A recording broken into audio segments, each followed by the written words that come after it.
Je me présente, Florian, coach également à Correspa Market. Et je suis en compagnie de Siméon, kiné du sport. Je vais te laisser te présenter, Siméon. Je suis kiné depuis 2010, particulièrement intéressé par tous les problèmes de musculo-squelettiques et particulièrement intéressé dans le domaine du sport, que ce soit sport récréatif ou bien à plus haut niveau, et une affinité particulière pour les sports de raquettes et la course à pied, notamment. Donc différentes formations dans ce domaine-là pour essayer d'être le plus à même de répondre à toutes les questions. Ok. Donc j'en profite, là plusieurs personnes viennent de se connecter. Alors vous pouvez nous rejoindre via Instagram ici ou également Facebook. Ou Facebook vous voyez un peu plus en large. Alors sur Instagram on est un peu coupé, donc désolé. La thématique d'aujourd'hui c'est comment reprendre le sport et en toute sécurité. Donc par rapport à cette thématique, si vous avez la moindre question, n'hésitez pas, on est là pour répondre en direct, que ce soit sur le sport, la reprise, des soucis de santé ou autres particuliers que vous avez rencontrés lors de ce confinement ou les craintes que vous pouvez avoir lors de cette reprise. Donc tout d'abord, un peu la première question, comment on peut reprendre le sport après une période de confinement de 2 mois où on a été plutôt sédentaire? Quels conseils, sinon, on pourrait donner? Alors, le principal, je pense vraiment le plus important, c'est une sorte de quantification, c'est d'être capable de doser votre effort, ne pas changer du jour au lendemain. Dans l'idéal, c'est de ne pas avoir tout arrêté pendant le confinement. C'est idéal. Quand ça a été possible pour certains. Mais là, avec l'envie de reprendre, y aller vraiment très progressivement, ne pas hésiter de diminuer par rapport à ce qui était fait auparavant. Et ça, dès qu'il y a un changement. Donc, même si vous êtes resté actif, vous avez fait des efforts de musculation, vous avez fait différents circuits possibles à la maison. Vous retournez pour la première fois sortir sur une course en extérieur. Diminuez vos objectifs par rapport à ce que vous avez laissé début mars pour le faire vraiment sur une reprise, retrouver le plaisir et retrouver les sensations. Puis petit à petit, vraiment charger en y allant semaine par semaine, sortie après sortie. Je rajoutais en plus de ce que Simon dit, c'est quand on reprend l'activité physique après une période où on en a moins fait, voire pas du tout, il ne faut pas hésiter à reprendre, je ne veux pas dire au début, mais vraiment un cran, 2 ou 3 crans en dessous par rapport aux dernières séances qu'on a faites. Parce que une période de sédentarité, forcément le corps il se déconditionne, perd un peu en tonus, en force, en souplesse, en endurance. Et donc, du coup, si on reprend le même niveau qu'on s'était arrêté juste avant, c'est là qu'on va en demander un peu trop à son organisme et qu'on peut avoir des petits pépins à droite à gauche. Donc, vraiment partir un peu plus bas, comme si on repartait de zéro, quitte à évoluer assez rapidement, mais partir vraiment, y aller tranquillement et surtout la phase d'échauffement, très important. Vous voulez rajouter? Savoir s'écouter aussi. Je pense, j'en ai pas parlé, Exactement. Mais vraiment être à l'écoute de ses sensations. Puis pas hésiter si on sent que ça pêche un peu quelque part, que ça coince, se dire c'est tout, j'avais prévu 20 minutes de sortie, j'en fais que 15 aujourd'hui, puis on ira plus loin demain. Ouais, quand je dis repartir de zéro, c'est aussi bien en intensité, en charge, en répétition, mais aussi en temps de séance. Si on était sur une séance de 45 minutes, 50 minutes, c'est pas anodin de repartir sur une séance de 20 minutes, 25 minutes et d'y aller encore une fois vraiment progressivement. Donc n'hésitez pas si vous avez des questions par rapport à ce qu'on a dit ou une question qui vous passe par la tête. On voit là avec ce déconfinement, cette période surtout de sédentarité, il y a peut-être eu des petits soucis de santé qui ont apparu, des soucis articulaires, on pense notamment au niveau des genoux, au niveau du dos. Siméon, par rapport à des problèmes de genoux qu'on peut avoir, quels seraient les conseils que tu pourrais donner en lien avec une reprise d'activité physique sur des problèmes de genoux, sans rentrer forcément dans le détail de la pathologie? Là, ce que moi je vois, ce qu'on me demande le plus, qu'on m'a demandé pendant le confinement, Ouais. ce que je vois le plus à la sortie du confinement, c'est vraiment des soucis, quelle que soit la région, liés à des changements d'habitude, soit des gens qui bougeaient beaucoup, puis qui bougent beaucoup moins, ou au contraire, des gens qui bougeaient peu, qui se sont mis à bouger beaucoup. Peut-être c'est d'abord interroger ses habitudes et interroger les changements qui ont eu lieu avant l'apparition des douleurs, avant l'apparition des symptômes, pour essayer de modifier, de pouvoir jouer directement sur la cause. Et ça, pas hésiter d'en parler autour de vous ou d'interroger autour de vous. Des fois, on ne se rend pas compte soi-même de ce qui a pu changer et remonter un peu, se dire bah tiens, ça apparaît à peu près dans cette période-là. Qu'est-ce que j'ai mis en place ou que j'ai pas mis en place par rapport à mes habitudes auparavant. Après, des douleurs de genoux, c'est vraiment large. Je te remercie pour la question.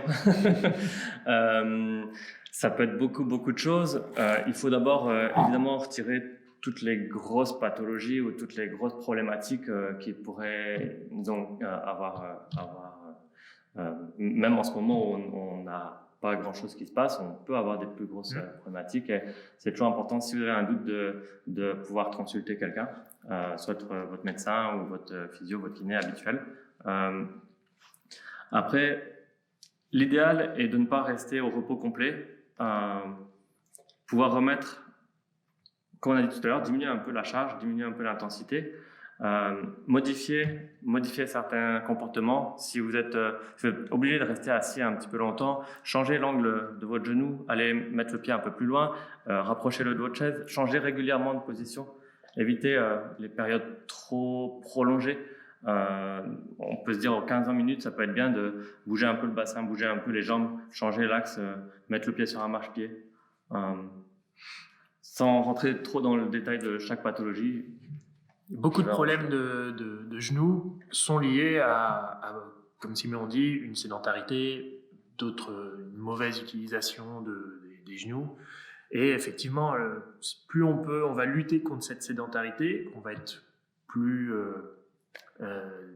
mobile, plus actif dans une journée au total, mieux c'est pour vos articulations, notamment au niveau du genou.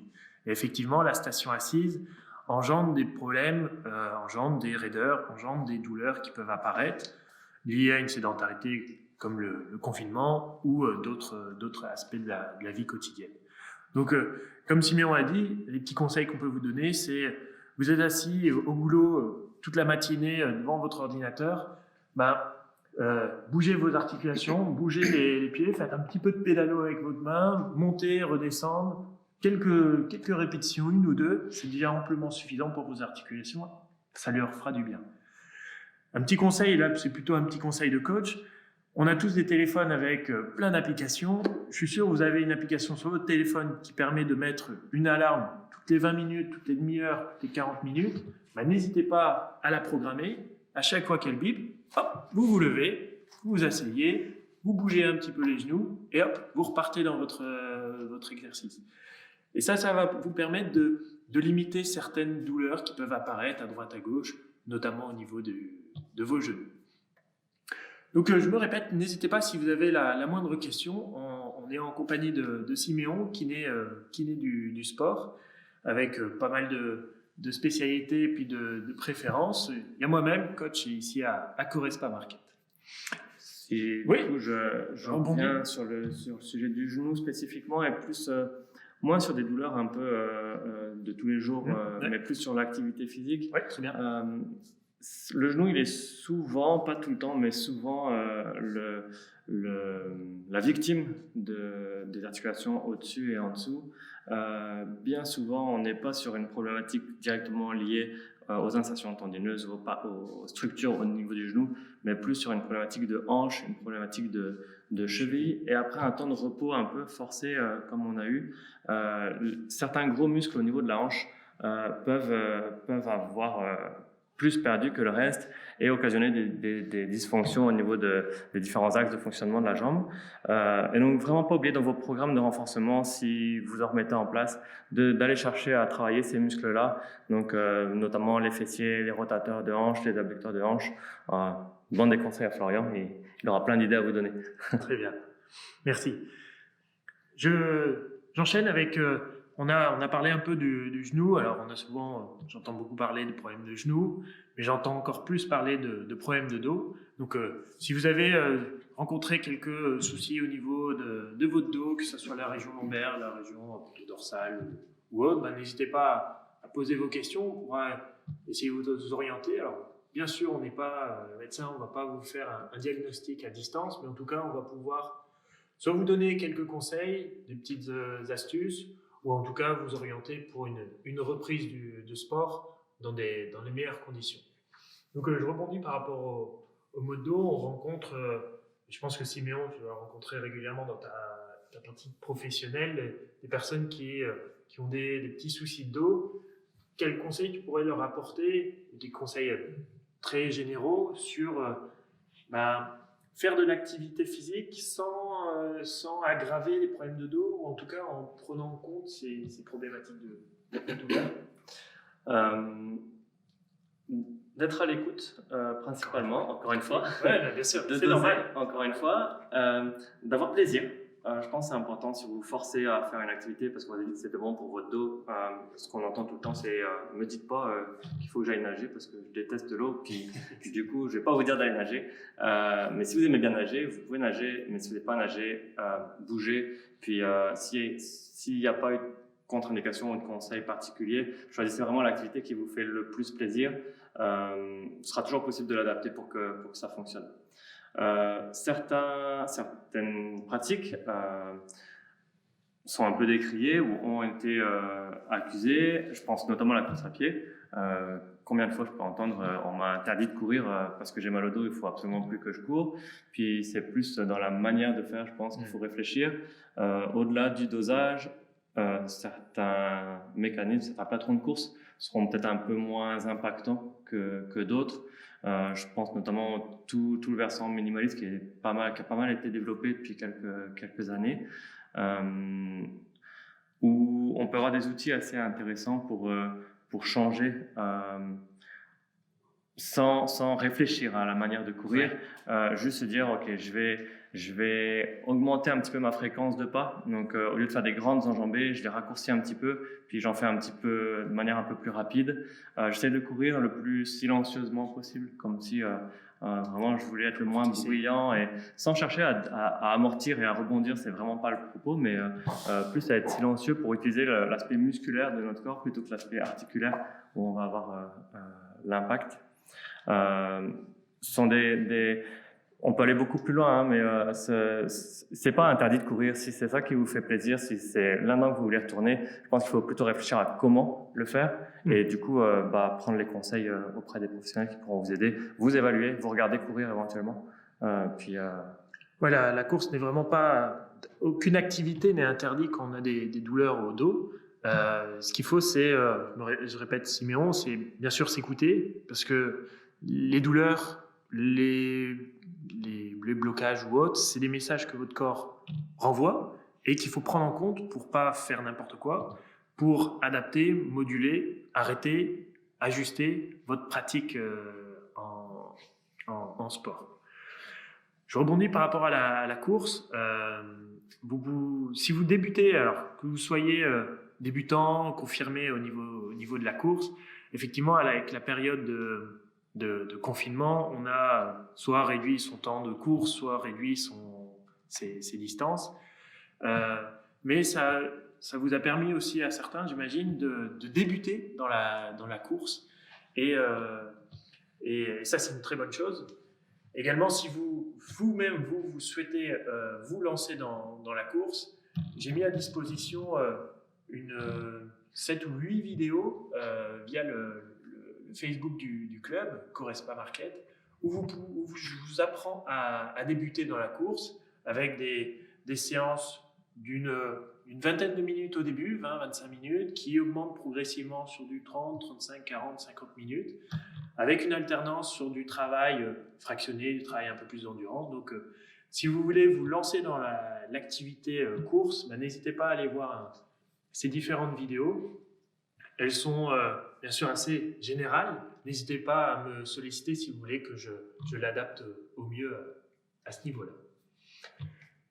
Vous voulez rajouter En t'entendant parler de fractionner, on pense toujours fractionner course, mais pour le démarrage ou pour une reprise, ne pas oublier que la marche c'est aussi une activité physique et que fractionner des temps de course avec des temps de marche, c'est vraiment pas une mauvaise idée. Exactement. Une de mes premières vidéos, je pense que c'est la deuxième leçon, on est justement sur un fractionné marche-course, mais également on peut être sur une marche de récup et une marche active. On est sur du fractionné. Le principe du fractionné, c'est vulgairement un peu brusquer l'organisme pour l'obliger à aller pousser, sortir un petit peu de sa zone de confort et consommer davantage d'énergie, et avoir une phase de récup pour justement récupérer, pour pouvoir réenchaîner derrière un effort. Parce qu'effectivement, si on est sur un effort assez important sur plus longtemps, le corps, à un moment, il va dire je n'en peux plus. Et là, justement, vous écoutez votre corps et donc on réduit un petit peu. Donc vraiment, évoluer de façon progressive dans la course est très intéressant et indispensable pour débuter. Alors, on va passer. J'avais vu qu'il y avait une question. Je me permets de la laisser. Alors, donc une question de Marie-France. Au niveau du dos, les douleurs sont un peu plus importantes que d'habitude, mais n'est-ce pas lié au matériel utilisé chez nous, qui est différent de celui du travail? Je pense surtout à la chaise. Simon. Ça peut, plus que le matériel, du coup, ça a des impacts sur la posture. Par rapport si je comprends bien la question, c'est vraiment des douleurs plus liées au moment de travail, c'est comme ça que je le comprends. Je pense le plus important, là encore, c'est pas de se dire il y a une position parfaite, il y a une chaise parfaite, il y a un bureau parfait et juste un environnement de travail parfait. On est dans une palette et par contre l'important c'est de varier. Et donc pas hésiter, quand c'est possible, si c'est pour continuer de travailler à la maison, de faire des temps de travail debout sur un plan de travail de cuisine ou des tables un petit peu plus hautes, des périodes où vous êtes assis, des périodes où vous allez être à genoux, par exemple sur un canapé, ou des périodes, pourquoi pas, travailler allongé sur le ventre, sur un lit, ou même directement au sol, en privilégiant plutôt les positions confortables. Les positions assises, ça peut être assis sur un tabouret, assis sur une chaise, et donc ça vaut vraiment la peine de changer fréquemment, pas toutes les 3 minutes, c'est matériellement pas possible. L'OMS, il me semble, qui recommande d'éviter les périodes de position statique plus de 2 heures. Okay. Ça me semble déjà long, moi, et d'un point de vue physiologique, je propose généralement aux 45 minutes, voire maximum 1 heure, et de changer de position à ce moment-là, par rapport à ce qui se passe au niveau des différents tissus. Par rapport à votre question, Marie-France, ça peut être une raison du fait d'avoir changé de mobilier qui peut engendrer des douleurs au dos. Mais effectivement, le conseil de Simon est intéressant de varier en fait, de varier vos stations statiques, debout, assis, allongé. Effectivement, j'avais jamais pensé de travailler allongé sur le ventre ou sur le dos, mais même sur 10 minutes, un quart d'heure, ça peut être intéressant. Alors, je peux comprendre que changer toutes les demi-heures de position au niveau de la concentration du travail, moi le premier, je serais incapable d'être productif, mais en tout cas, si on peut être, au lieu d'être 4 heures statiques dans la même position, on est plutôt sur du 1h30, 2 heures, c'est déjà très bien pour votre organisme. Et je rajouterai un petit conseil, le conseil du coach Florian, c'est, on voit dans les salles de remise en forme, mais même dans les magasins, des gros ballons qu'on appelle des feedballs ou des Swiss balls. N'hésitez pas à utiliser ce matériel comme chaise de travail. Le ballon, déjà, il est assez confortable parce qu'il est mou souvent. Le côté instable du ballon vous oblige à tout de suite vous redresser et vous tenir droit. Donc, ça oblige à renforcer certains muscles du dos qui vont permettre d'être stable et de surtout être en position droite. Et le ballon, vu qu'il bouge un petit peu, sans vous en rendre compte, à chaque fois, vous devez vous rééquilibrer et donc vous travaillez les muscles profonds de votre corps, de la stabilité. Donc voilà, le petit conseil que je peux vous donner, investissez dans un petit ballon, un gros ballon, mais quand je dis petit, c'est que le prix il est assez intéressant. Et puis vous asseyez dessus. Alors ne passez pas toute une journée dessus, surtout si vous n'avez pas l'habitude, parce que là ça va justement engendrer d'autres problèmes et donc du coup être à l'écoute de son corps, s'il vous dit qu'il y a quelques douleurs ou autre, mais que ça soit une demi-heure, 1 heure le matin, 1 heure l'après-midi, vous asseyez sur votre ballon et puis vous travaillez. Vous allez voir, c'est un petit peu ludique et aussi vous allez avoir des bénéfices sur la stabilité et le renforcement musculaire. Si Méon, tu veux rajouter quelque chose? Clairement, les ballons, on en parle aussi. Après, je pense qu'il faut vraiment, si vous n'avez jamais fait ça, y aller progressivement. Et à mon avis, là, clairement, 1h30, ça peut être beaucoup sur un ballon pour quelqu'un qui n'a pas l'habitude. Moi, ça me fait écho aussi. Du coup, ça va être des douleurs, là, probablement plus d'origine musculaire, avec des muscles qui ont moins l'habitude de travailler, qui vont avoir tendance à rester contractés longtemps. Et ça m'amène sur quelque chose qui est important aussi, une notion importante, c'est que la douleur, elle n'est pas forcément synonyme de lésion. C'est pas parce qu'on a mal qu'on a quelque chose de cassé ou de défait ou de démis dans notre dos. Et plus la douleur, elle dure depuis longtemps, plus c'est vrai. Donc, c'est aussi important de ne pas rester avec des inquiétudes qui vont avoir tendance à majorer les douleurs. Et si ces douleurs, elles persistent, n'hésitez vraiment pas à en parler à votre médecin ou voilà, un professionnel quel qu'il soit qui pourra vous accompagner. Alors, on va être bientôt sur la fin du direct. Il reste encore une question. Donc, n'hésitez pas à poser vos questions maintenant. Après, il sera trop tard. Donc, par rapport à l'activité physique, donc, bien sûr, comme les grands messages de l'OMS ou autres, faites de l'activité physique plutôt de manière régulière qu'intensive. Bougez beaucoup, un maximum. Actuellement, au niveau, et là je parle plutôt mon cas sur l'aspect purement fitness entre guillemets, nous sommes encore actuellement fermés au niveau de Corespa Market. Nous attendons le feu vert de l'État pour réouvrir.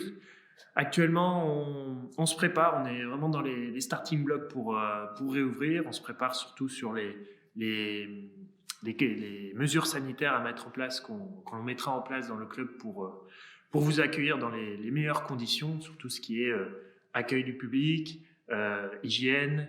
On va condamner certaines machines pour vraiment avoir cet espace entre vous.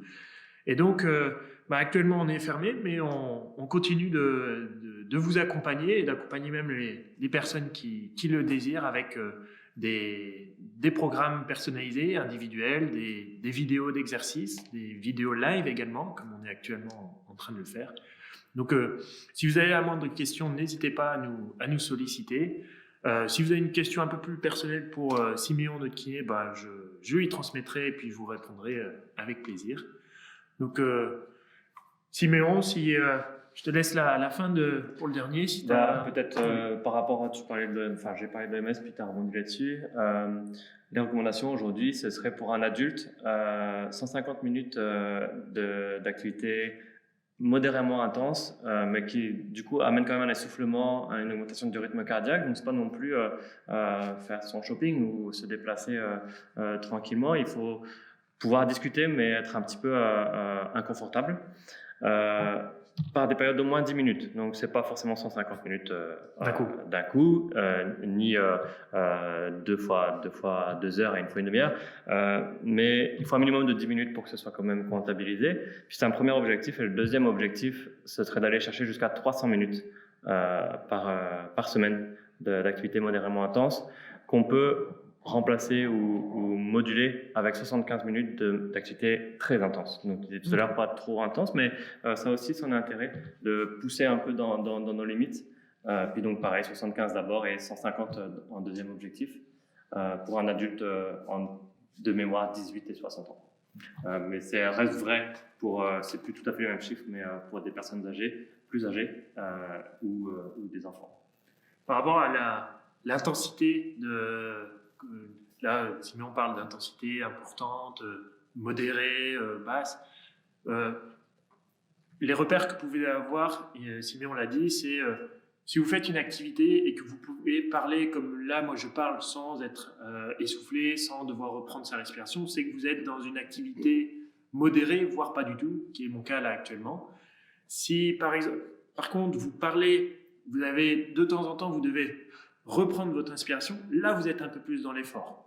Et après, une activité un peu plus intense, vous ne pouvez pas avoir un échange comme là on est en train de le faire. Ça veut dire que vous êtes dans une zone de travail plutôt modérée où là, bien sûr, l'organisme dépense de l'énergie, mais on n'est pas sur un travail un peu plus important. Donc le conseil, là, je finirai par ce dernier conseil de coach.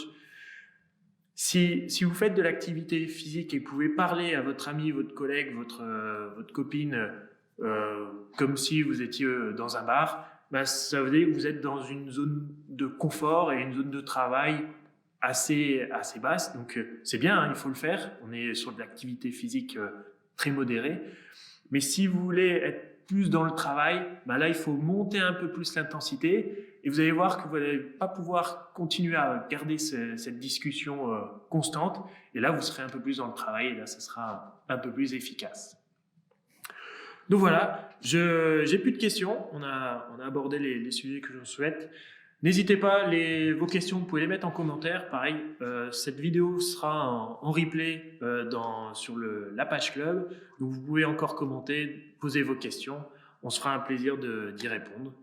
On vous souhaite une bonne semaine, un bon courage, faites de l'activité, un bon week-end également. Et puis à très vite sur l'actualité de Corespa. Et merci pour l'invitation. Avec plaisir, il y en aura d'autres.